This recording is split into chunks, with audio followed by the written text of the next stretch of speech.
ke Polda Metro Jaya dengan tuduhan melakukan pencemaran nama baik dan menyebarkan rasa kebencian kepada Menteri Agama Yakut Khalil Qaumas.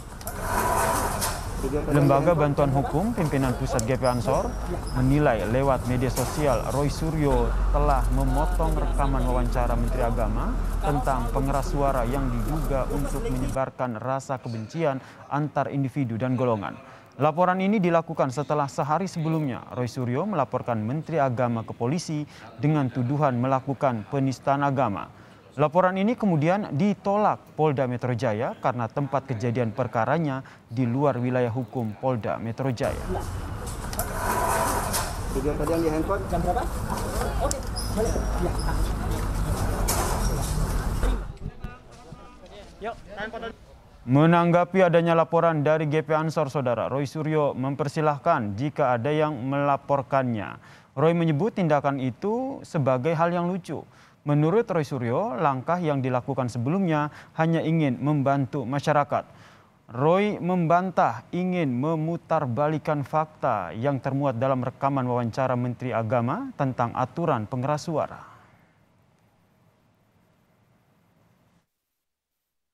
Nah, jadi saya sih menunggu saja ya, mencerahkan saja ya. Silahkan kalau memang ada upaya untuk memutarbalikkan fakta ya, yang hitam jadi putih, putih jadi hitam, yang seharusnya dilaporkan itu siapa, tapi malah justru saya yang dilaporkan ya gitu. Dan lihat, biarkan masyarakat juga nanti yang akan memastikan ya gitu, masyarakat yang nanti akan juga menilai siapa sebenarnya yang lebih benar dalam hal ini. Sementara itu, Saudara, Menteri Koordinator Bidang Pembangunan Manusia dan Kebudayaan Menko PMK Muhadjir Effendi mengajak masyarakat untuk memahami secara menyeluruh surat edaran Menteri Agama tentang pedoman penggunaan pengeras suara di masjid dan juga musola. Muhadjir mengatakan aturan mengenai masalah pengeras suara atau TOA yang ada di masjid atau musola dalam surat edaran Menteri Agama telah mempertimbangkan banyak hal dan bertujuan untuk mewujudkan kenyamanan lingkungan dan toleransi terutama dalam hal kehidupan beragama.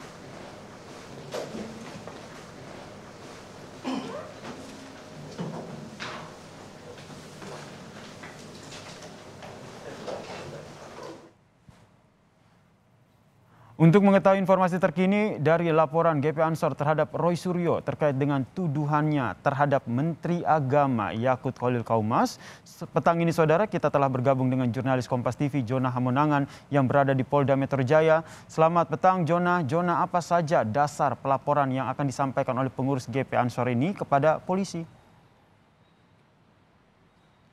Ya, selamat petang Yasir dan saudara. Jadi memang sekitar 5 menit lagi dari pihak GP Ansor akan masuk ke SPKT Polda Metro Jaya, di mana akan melaporkan mantan Menpora terkait dengan adanya tuduhan, di mana tuduhan tersebut dianggap GP Ansor tidak berdasar.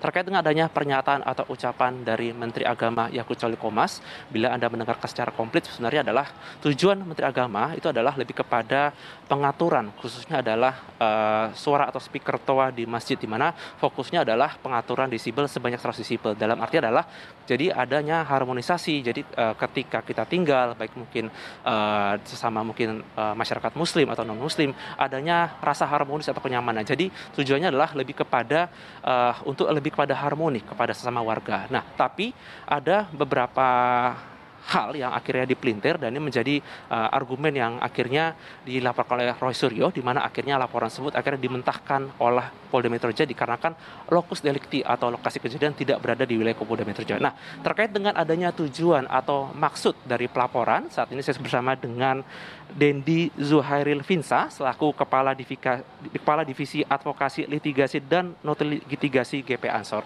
Selamat sore Pak Dendi, apa kabar? Sore Mas John. Ini kan sebentar lagi akan masuk ke SPKT untuk melaporkan khususnya terkait dengan adanya ucapan dari Roy Suryo. Nah, mungkin boleh dijelaskan apa sih tujuan dan makna terkait dengan pelaporan ini? Ya, baik.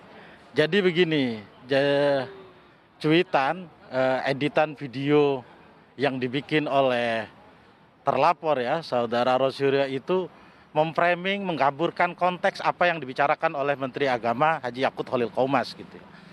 Nah, framing ini dengan tuduhan bahwa Haji Yakut Khalil Qaumas itu menistakan agama. Padahal sampai saat ini Menteri Agama itu masih Ketua Umum Gerakan Pemuda Ansor. Pimpinan tertinggi Ansor dan Banser seluruh Indonesia yang anggotanya cukup banyak gitu ya.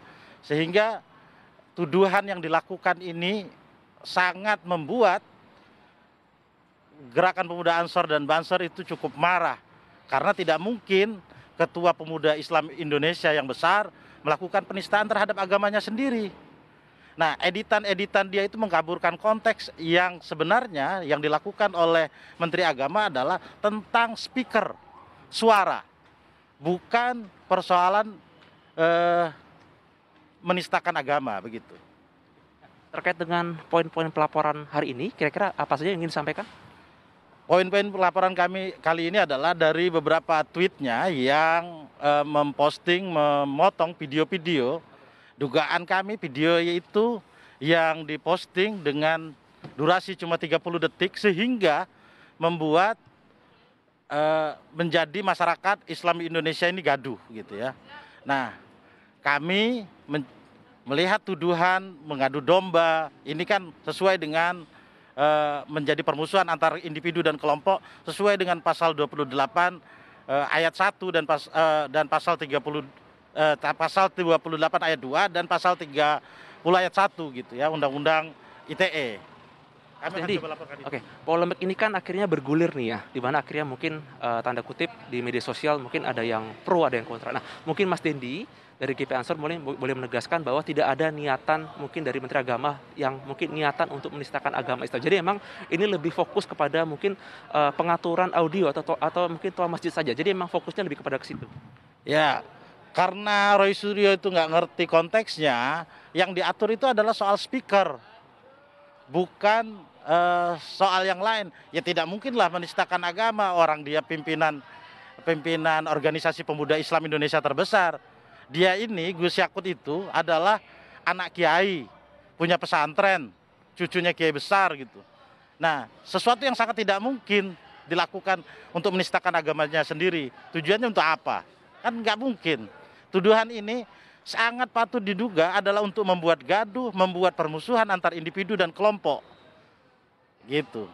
Mungkin terakhir dari Mas Dendi, mungkin apakah perlu seperti ahli bahasa, mungkin kan ini kan jadi multitafsir ya, dan di media sosial akhirnya jadi kemana-mana. Mungkin dari GP Ansor sendiri sudah memikirkan mungkin langkah-langkah, misalkan mungkin ada yang tidak terima atau mungkin ada ingin mengajukan langkah hukum misalnya.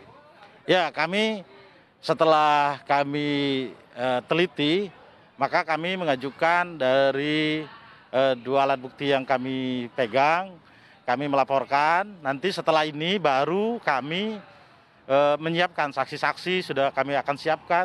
Kalau dibutuhkan nanti saksi ahli akan kami siapkan juga saksi ahli. Baik ahli bahasa, ahli agama gitu ya. Karena Roy Suryo ini kan bukan bagian dari agamawan, bukan dari ahli bahasa, bukan ahli hukum juga gitu. Terima kasih banyak waktunya Mas Dendi. Itu saja ini menjadi argumen agar masyarakat mungkin tahu bahwa tujuannya adalah lebih kepada pengaturan suara di masjid saja gitu ya. Terima kasih. Demikian wawancara saya dengan Mas Dendi Finsa dari GP Ansor, di mana itu saja tujuan pelaporan hari ini kepada mantan Menpora Roy Suryo ini lebih kepada penegasan bahwa pada dasarnya GP Ansor sama sekali tidak ada niatan melalui Menteri Agama terkait dengan penistaan agama. Jadi lebih fokus kepada pengaturan audio atau mungkin pengaturan speaker di masjid maksimal 100 desibel agar adanya harmonisasi mungkin antar masyarakat mungkin yang beragama Islam ataupun non-Islam agar tercipta kondusivitas khususnya kepada sesama warga yang ada. Terima kasih Jona Monangan atas informasinya dari Mapolda Metro Jaya.